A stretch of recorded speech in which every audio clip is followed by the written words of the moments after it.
Star studio Motihari. बानी बड़ी परेशान रे भौजी,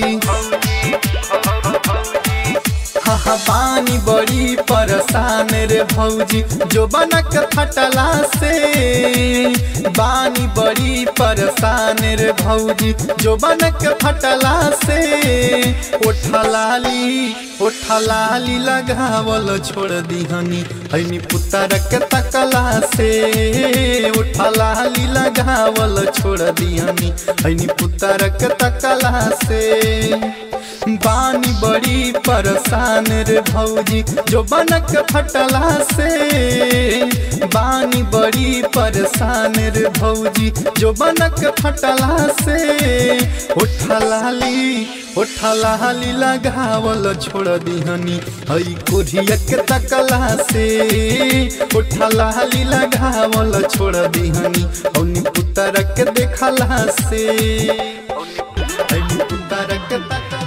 चढ़ल जवानी देख के हमारो मारत लइका ससीटी, कौन करेला फोन कौन घर में फेंकेला गिटी, घर में फेंकेला गिटी।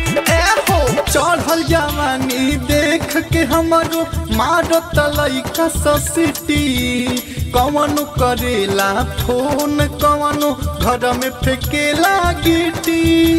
सवख सिंहार न पूरा हो खेला, सवख सिंगार न पूरा हो खेला है कोढ़िया के तकला से, सवख सिंगार न पूरा हो खेला है कोढ़िया के तकला से।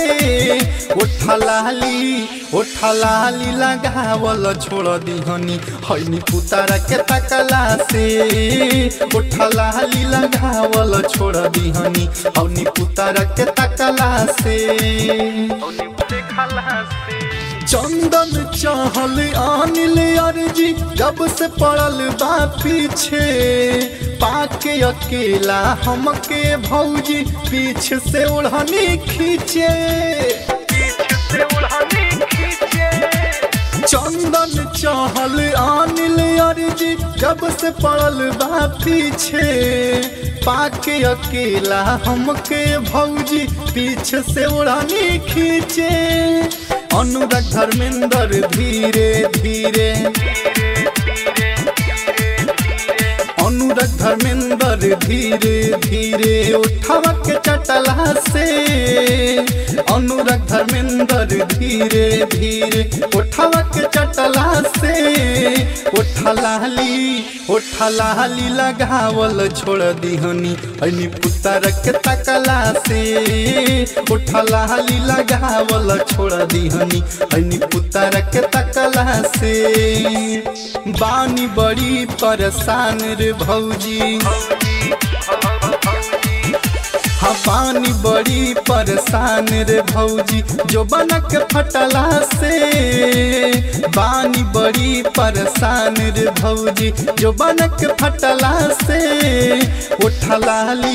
उठलाली लगावल छोड़ दीहनी हनी पुतर के तकला से, उठलाली लगावल छोड़ दीहनी हौ कोरिया के तकला से।